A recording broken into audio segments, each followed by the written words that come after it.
Alhamdulillahirabbil alamin.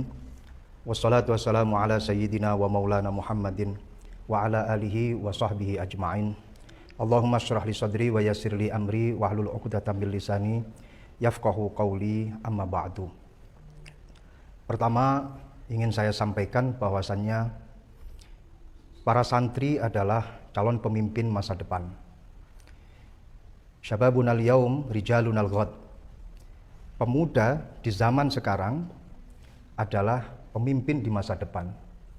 Sehingga masa depan bangsa dan negara kita ini tergantung pada pemuda kita saat ini. Jadi sudah menjadi keharusan setiap seorang muslim harus memiliki himmah yang besar dan juga memiliki satu cita-cita yang luhur. Perlu diingat bahwasannya almar'u yatiru bihimmatihi kama yatiru thair bijanahaihi. Seseorang itu bisa terbang tinggi, menggapai cita-citanya, tentunya dengan himmah yang besar. Ketika dia memiliki himmah yang tinggi, maka dia akan bisa terbang tinggi untuk menggapai semua yang dia inginkan. Dikatakan bahwasannya man lam yahtam bi umuril muslimin falaisa minna. Ketika seseorang tidak memiliki rasa untuk mementingkan umatnya, kaumnya, bangsanya, maka apa yang didawuhkan oleh Rasulullah Shallallahu Alaihi Wasallam, mereka adalah falaisa minna, bukan termasuk golongan daripada kita.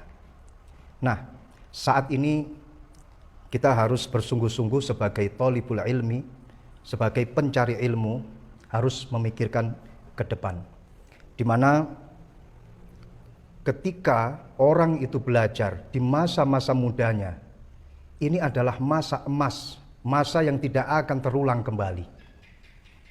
Manusia diciptakan oleh Allah dengan 3 masa, dan 3 masa ini tidak akan pernah terulang kembali. Ada masa di mana dia masuk pada masa lemah ketika dia masuk pada masa kecil, masa balita. Masuk lagi yang berikutnya yaitu masa yang kuat ketika dia masuk pada fase muda. Dan kelak nanti dia akan kembali pada masa yang lemah lagi, yaitu masa tua. Saat ini para tulabul ilmi, mereka para pencari ilmu berada di masa yang kuat. Dan ini adalah masa emas mereka.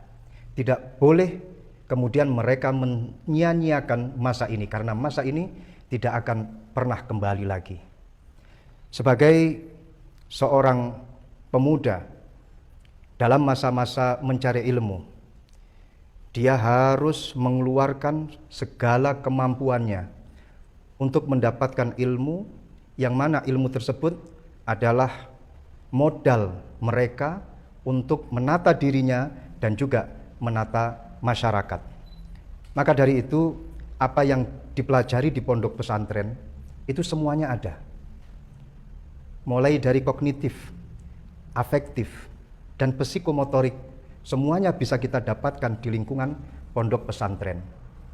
Ilmu pengetahuan kita dapatkan, akhlak kita dapatkan, keterampilan pun juga kita dapatkan. Di pondok pesantren semuanya adalah media pembelajaran untuk seorang santri.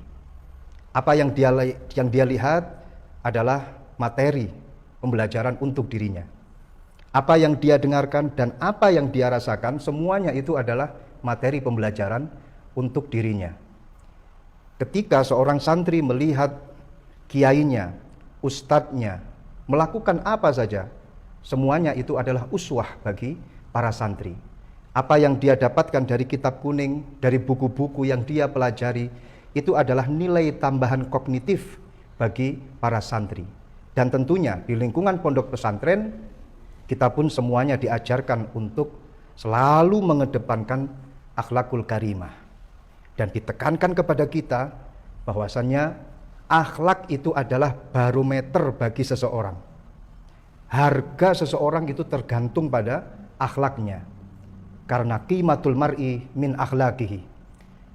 Harga seseorang itu dilihat dari akhlaknya. Masyarakat yang ada di sekitar kita melihat kita, pertama kali yang mereka lihat itu adalah akhlaknya. Maka dari itu, ayo kita beristiqomah untuk menggali ilmu, mencari ilmu sedalam-dalamnya di pondok pesantren.